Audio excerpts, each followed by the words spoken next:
Assalamualaikum teman-teman. Perkenalkan, nama saya Elia Rizkinaya. Saya adalah mahasiswa dari S1 Ilmu Keperawatan Universitas Riau. Nah, pada kesempatan kali ini saya akan menjelaskan bagaimana sih caranya melakukan relaksasi otot progresif dan melakukan terapi komplementer, yaitu menjelaskan kepada pasien terkait obat herbal. Jadi dalam terapi relaksasi otot progresif ini ada beberapa tindakan. Jadi yang saya buat di video itu adalah 15 tindakan, mulai dari bagaimana caranya kita melakukan relaksasi pada otot wajah, kemudian pada lengan ataupun pada kaki.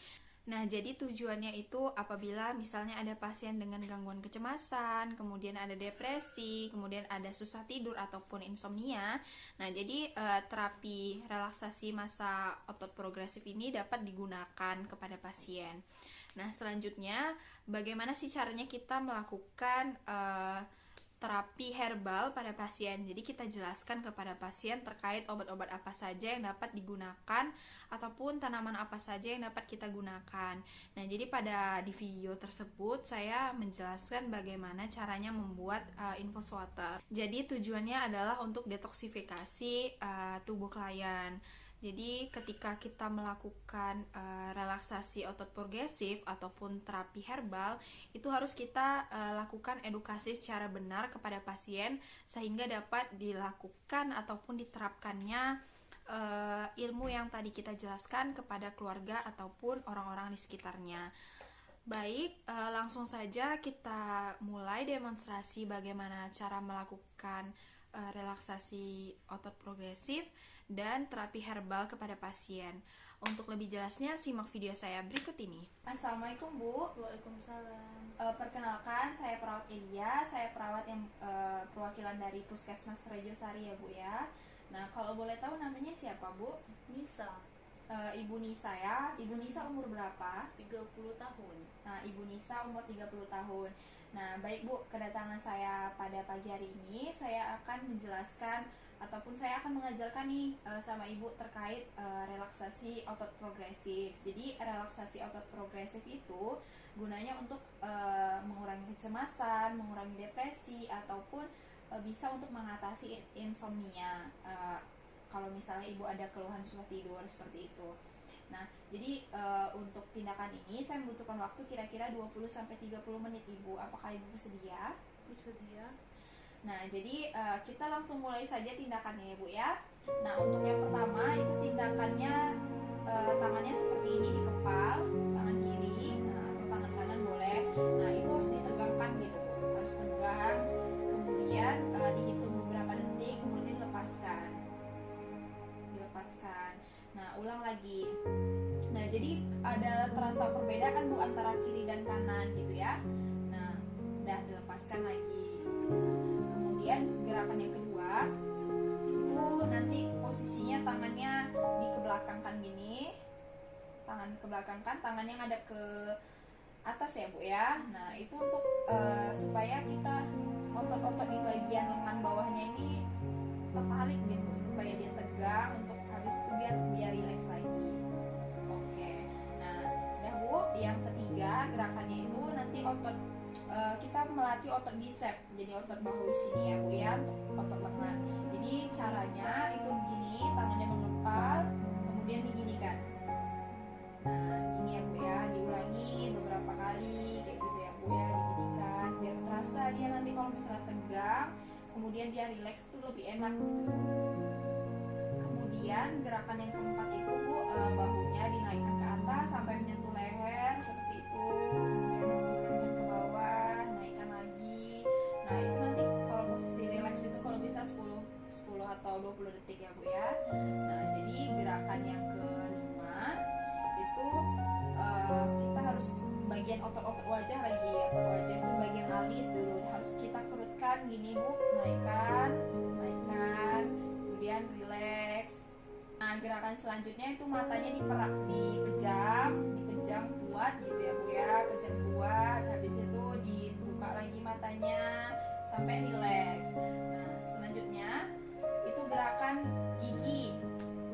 giginya harus dikuat gitu. Habis itu rileks ya Bu ya. gerakan moncong Bu, moncong bibir. Nggak apa-apa Bu, coba aja gitu ya. Coba seperti itu supaya nanti pipi-pipinya itu biar kelihatan seperti agak tirus gitu Bu. Nah itu bagus untuk otot-otot wajah ya Bu ya. Selanjutnya itu gerakan bagian leher Bu, lehernya agak ditekuk gini, relax. Habis itu nah itu posisi relaxnya ya Bu ya. Kita harus menegangkan sampai posisinya itu maksimal. Nah selanjutnya ke gerakan selanjutnya itu nanti kita gini Bu, yang lehernya ke bawah gitu ya. Nah tujuannya itu supaya biar berbarengan sama yang tadi Bu kegiatannya. Nah seperti itu. Nah selanjutnya itu gerakan kita itu busung seperti ini sampai lenting badannya, sampai lenting. Oke bagus Bu. Habis itu relax. Habis itu gerakan selanjutnya itu tarik nafas ya Bu ya. Posisinya perutnya seperti itu. Nah habis itu buang nafasnya gitu ya. Gerakan selanjutnya itu Bu, posisinya itu kita tegak, kemudian kita itu menarik perut kita ke dalam gitu, tapi bukan dengan bantuan tangan, tapi dengan nafas ya Bu ya, sampai dia terlihat kayak kosong perutnya di depan. Nah selanjutnya baru kita buang nafasnya lagi, kita posisikan seperti normal. Nah ini ada gerakan terakhir nih Bu. Gerakan terakhir itu saya mengajarkan bagaimana caranya supaya otot-otot paha atau otot betis itu tertarik. Cuman kan karena kita nggak ada kursi ya Bu ya, jadi saya bantu aja ya Bu ya. Nah jadi posisi kakinya diluruskan. Nah posisi kakinya diluruskan, kemudian dinaikkan ya Bu ya, kayak gini. Nah dinaikkan, kemudian tangannya di bawah, nah di belakang kayak gitu. Naikkan satu-satu, kemudian dua-dua, langsung berdua-dua. Nah seperti itu ya Bu ya. Tapi lebih alangkah bagusnya itu pakai kursi gitu. Cuman karena kita di sini nggak ada kursi, jadi kita pakai kayak gitu aja ya Bu ya. Baik Bu, jadi tadi saya udah jelaskan nih sekilas terkait gerakan apa saja, mulai dari gerakan pertama sampai gerakan ke-15. Jadi itu tujuannya untuk supaya Ibu rileks. Nah jadi selama saya melakukan tindakan tadi, saya jelaskan tadi, Ibu ada pertanyaan nggak Bu? Misalkan kalau saya capek, boleh nggak pakai gerakan yang tadi?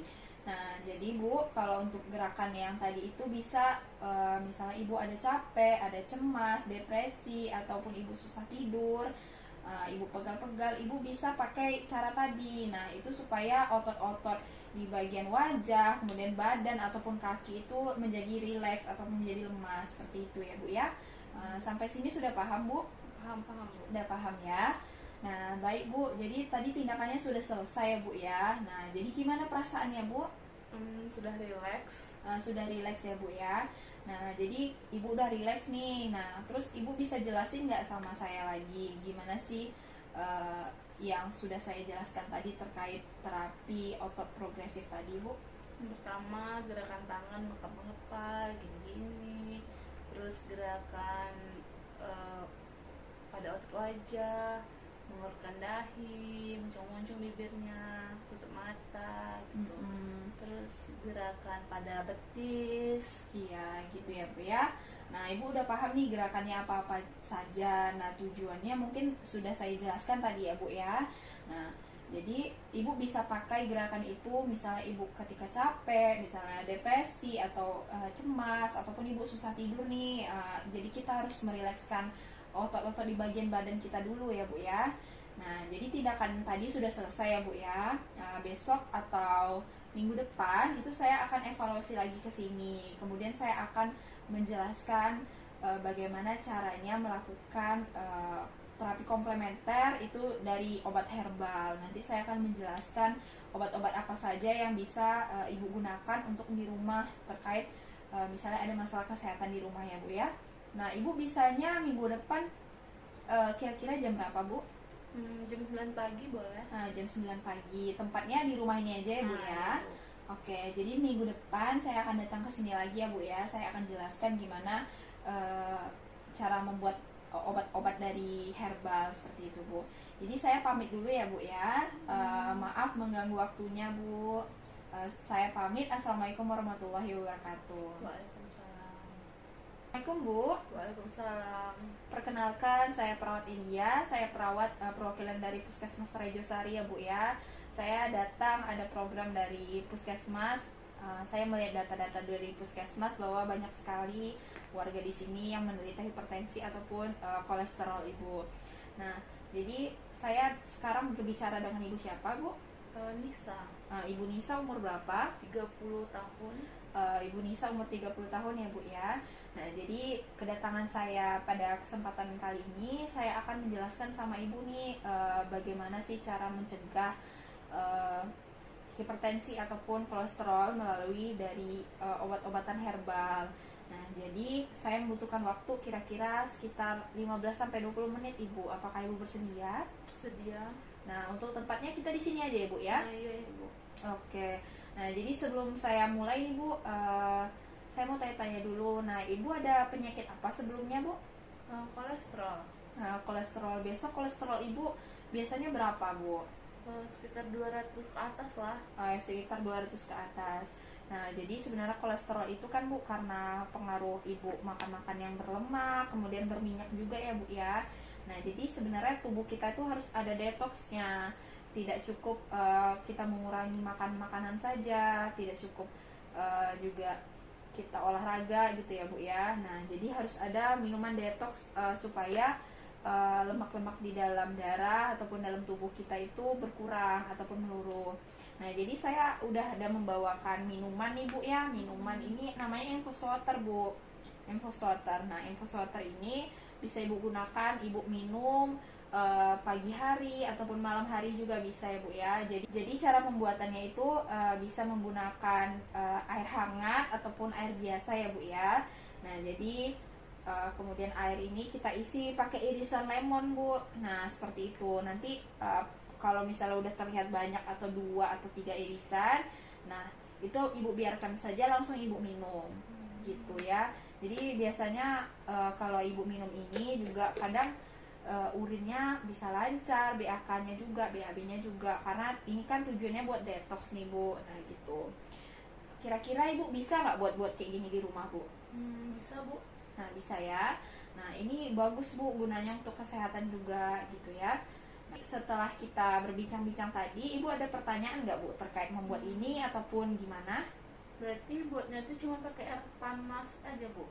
Iya, tadi sudah saya jelaskan tadi ya, bisa air hangat ataupun air biasa. Cuman lebih disarankan air hangat Bu, karena kan ini kan lemon juga asam ya Bu ya. Jadi kalau misalnya perut kita kosong juga minum lemon sebenarnya nggak masalah, tapi kalau bisa disarankan air hangat gitu. Jadi lebih lambung kita tuh lebih terjaga seperti itu Bu. Apakah ada pertanyaan lain Bu? Sudah cukup. Sudah cukup ya.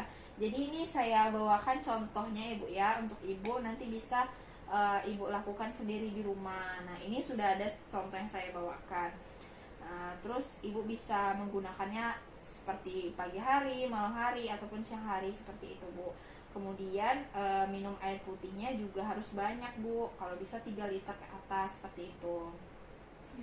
Supaya mencegah iritasi lambung juga ya Bu ya, karena lemon ini kan sifatnya asam seperti itu. Nah, ini saya bawakan Bu. Oke. Nah, jadi setelah kita bincang-bincang tadi, gimana perasaannya Bu? Ibu lebih tahu kan cara membuat ini. Nah, kalau Ibu tahu, nah coba saya jelaskan ke saya gimana cara membuat ini Bu. Siapkan air hangat, terus potong-potong lemonnya. Ya gitu ya Bu ya, bisa air hangat ataupun air dingin ya Bu ya. Nah gitu. Jadi setelah kita berbincang-bincang tadi, Ibu sudah paham ya Bu ya gimana cara untuk membuat obat herbal sendiri di rumah, itu yaitu Infusoter Bu. Baik Bu, tadi tindakannya sudah selesai. Kemudian mungkin minggu depan saya akan datang ke sini lagi Bu. Saya akan menjelaskan gimana caranya membuat obat herbal melalui tanaman lain seperti kayak tanaman binahong ataupun rosella seperti itu Bu ya. Jadi Bu, untuk waktunya mungkin kira-kira minggu depan Ibu bisanya jam berapa Bu? Jam-jam 10 bisa. Jam 10 pagi ya Bu ya. Oke, jam 10 pagi, tempatnya di sini aja Bu. Iya, Bu. Oke, jadi minggu depan saya datang ke sini lagi terkait saya akan menjelaskan bagaimana cara pembuatan minuman dari tanaman binahong ataupun tanaman rosella ya Bu ya. Jam 10 di sini lagi ya Bu ya. Oke, saya pamit dulu ya Bu. Semoga itu minumnya bisa diminum, kemudian ilmunya bisa bermanfaat bagi Ibu di rumah ataupun buat keluarga ya Bu ya. Saya pamit dulu Bu. Assalamualaikum. Waalaikumsalam.